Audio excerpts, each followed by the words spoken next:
युद्ध आणि related economy याच्यामुळे त्या कंपन्यांना किती प्रचंड मोठ्या प्रमाणात फायदा आहे हे आपण काल बघितलं.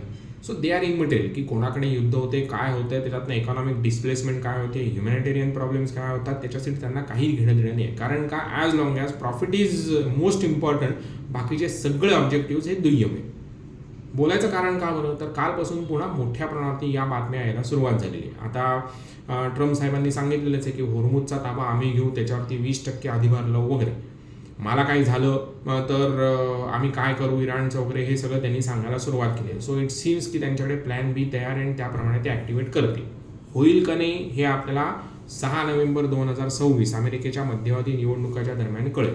पण if this battles become a prolonging battle, तर मग हे युक्रेन रशियापेक्षा सुद्धा प्रचंड मोठ्या प्रमाणात जाईल. म्हणजे आता ज्या पद्धतीने आपण ज्या काही आयसोलेटेड बातम्या रशियातल्या बघितल्या, पाहिल्या, तर ते त्याच्यातनं तिथलं किती विदारक परिस्थिती तिथे आपल्याला जाणवेल. म्हणजे 1-1 किलोमीटरच्या पेट्रोलसाठी रांगा लागल्यात म्हणजे 1-1 किलोमीटरच्या, अनइमॅजिनेबल. मग 3 महिने सगळ्या जगाने जो काही इन्फ्लेशनरी प्रॉब्लेम्सचा अनुभव घेतलेला आहे ना, हे पुढचं 1 वर्ष झालं तर अवघड आहे, म्हणजे खरंच अवघड आहे. मग आता हे बोलायचं कारण का बरं, तर आता 2 बातम्या सायमल्टेनियसली झाल्या. म्हणजे काल आपला ट्रेड डेफिसिटच्या संदर्भामध्ये डेटा आलेला आहे.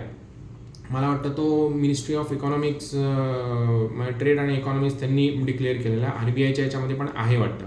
आणि त्याच वेळेला चीनकडनं बातमी आली. आता दोन्ही विरोधाभासातल्या बातम्या. पहिली बातमी ती म्हणजे आपल्याकडे ट्रेड डेफिसिट हे रेकॉर्ड किंवा उच्चांकी स्तरावर पोचायला लागलेले, आणि त्याच वेळेला चीनकडनं जी बातमी आलेली आहे तर त्यांच्याकडे प्रचंड मोठ्या प्रमाणामध्ये ट्रेड सरप्लस आहे. 3 गोष्टी त्यांच्याकडे महत्त्वाच्या. पहिलं काय, तर क्रूड इम्पोर्ट हे 41% ड्रॉप झालेले आहेत आणि this is lowest level in as of last 1 decade.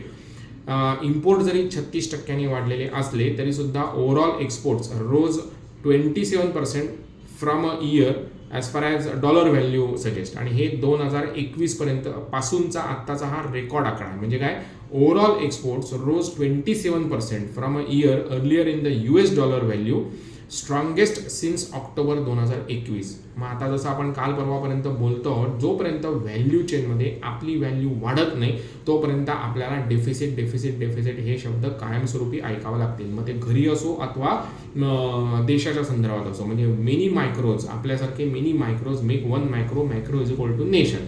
मग आता हा जर का आपल्याला राष्ट्राला समृद्ध पद्धतीने घडवून आणायचा असेल तर आपल्याला आधी पहिल्यांदा बघावं लागेल की आपल्या ट्रेडमध्ये, म्हणजे आपल्या व्यापारातला ABC याच्यातला काय प्रकार आहे आणि तो Cमधून Bमध्ये कन्वर्ट करण्यासाठी काय. मग जसं investment is a process, investment is a journey, तशाच पद्धतीने स्वतःला, राष्ट्राला सशक्त करणं इज अ जर्नी. ते असे 1, 2, 10 वर्षांमध्ये होण्याची शक्यता बिलकुल नाही. मग आता हे बोलायचं कारण का, तर आपण जे सोवरिन वेल्थ फंड या संदर्भामध्ये बोलवतो त्या ह्याच्यामध्ये 2-3 देशांची उदाहरणं महत्त्वाची. मग त्याच्यात आपण बघितलं होतं की फॉरेक्स आणि नॉन फॉरेक्स ड्रिव्हन, म्हणजे 3 महत्त्वाच्या ॲसेट जनरेशनसाठीच्या स्ट्रीम्स. एक म्हणजे कमोडिटीतनं आलेला पैसा, कमोडिटी म्हणजे सोनं, चांदी, तेल, गॅस विकून आलेला पैसा. दुसरा आहे तो म्हणजे फॉरेक्सच्या माध्यमातून मिळवलेला पैसा. आणि तिसरा येते म्हणजे पेन्शन की फंडातनं तयार केलेला पैसा किंवा बॉरोइंग्स बंद केलेला. आता ह्या याच्यामध्ये जो काही नॉर्वे, म्हणजे 3 देश महत्त्वाचे. 3 देशां पहिला चीन, फॉरेक्स अर्थातच फॉरेक्सच्या माध्यमातून मिळवलेला पैसा. दुसरा आहे तो म्हणजे सिंगापूर. अहो, मलेशियातनं जेव्हा हा एक प्रांत बाहेर पडला ना तेव्हा चिखलणी डबक्यांचा होता. मी तुम्हाला वेळोवेळी का आपण हे बोलतो, तर ली कुआन यू यांचा अभ्यास करणं, त्यांनी काय केलेले, आपल्याला काय स्वतःमध्ये बदल करता येईल ते आपण बघू, हे सर्वात महत्त्वाचं. आणि हे करताना आपण नॉर्वेचं उदाहरण का घेतो, तर Norway is a classic example of creating a humongous annuity linked income. आता हे करताना ना एक छोटंसं तुम्हाला सांगतो, 2 साईट आवर्जून बघत चला बरं का. म्हणजे एक CNBC डेली बातम्यांसाठी, CNBC म्हणजे CNBC TV 18 नाही तर CNBC, ज्याच्यातनं आपल्याला डेली इकॉनॉमिक्स किंवा पॉलिटिक्स किंवा रिलेटेड टू ट्रेड या बातम्या मिळतात. आणि दुसरं ते म्हणजे RBI is like Amazon or Nile. Amazon म्हणजे कंपनी नाही, ॲमेझॉन ज्या आपल्या त्या जंगलासारखं. Amazon as far as economics is concern, प्रचंड बातम्या येतात.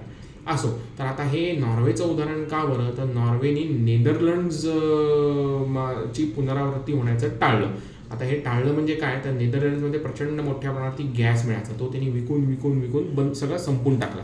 मग त्या गोष्टीला म्हणतात डच डिसीज. मग आता ही टर्मिनॉलॉजी कोणी कॉइन केलेली होती, तर ती म्हणजे इकॉनॉमिस्ट नावाच्या मासिकाने साधारणतः माझ्या माहितीप्रमाणे 70 का 71च्या दरम्यान त्यांनी 71 आय थिंक सो त्यांनी ही टर्मिनॉलॉजी कॉइन केलेली होती, Dutch disease. So Norway awarded to become itself like a Dutch disease. आणि त्यांनी याच्यामध्ये इन्स्टिट्यूशनलाइज प्रोसेस केली. Norway accounts to 2% of the global oil supply.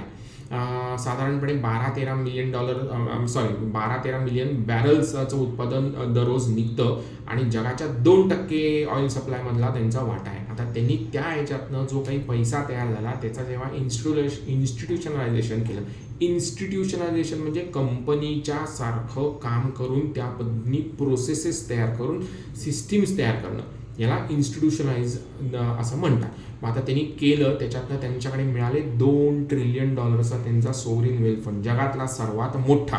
आजच्या भागात आपण काय छोटंसं बघणार आहोत, तर ते म्हणजे त्यांनी ज्या पद्धतीने तयार केलं तर त्याच्या याच्यामधला त्यांचा आत्ता बघितलं आपण बोललो की $2 ट्रिलियन त्यांचा निधी. आता त्यांनी ना ते काय केलं, तर त्यांनी चायनीज वॉल स्वतःमध्ये केली. आता चायनीज वॉल केली म्हणजे काय, तर बहुतांशी फॅमिली ऑफिस ज्या पद्धतीने आलेला पैसा हा मॅनेजमेंट आणि ओनरशिप याच्यामध्ये एक अशी बफर लाईन तयार करतात की professional managers will decide where to invest, how to invest आणि why to invest. Management owner जे काही असतील ते सांगतील तेवढ्यापुरतंच राहिलं, पण तो पैसा रेव्हेन्यू एक्सपेन्सेससाठी वापरायचा नाही. जर का तो वापरला तर तो पैसा संपून जाणार आहे. किती कंपन्यांमध्ये गुंतवणूक केली माहिती आहे? जवळपास 7,200 कंपन्यांमध्ये जगातल्या गुंतवणूक केली. या कंपनीमधनं येणारा डिव्हिडंड जो काही आहे त्या याच्यातनं वार्षिक स्वरूपामध्ये त्यांना पुन्हा पैसा मिळतो.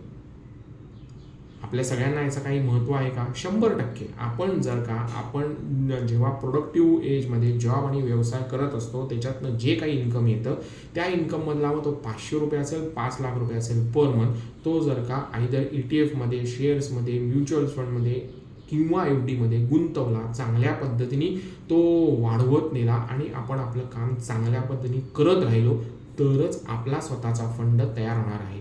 तसा आपला fund same is like sovereign wealth fund. उद्या परवा 13च्या भागामध्ये बघूया, माहिती घेऊया किती कंपन्यांमध्ये त्यांनी पैसा गुंतवलेला आहे, फिलॉसॉफी काय आहे आणि त्यांचे प्रिन्सिपल्स काय. तोपर्यंत आवडलं तर BPS इन्व्हेस्टमेंट्सला जरूर सबस्क्राईब करा, लाईक करा, शेअर करा. भेटूया उद्याच्या भागामध्ये.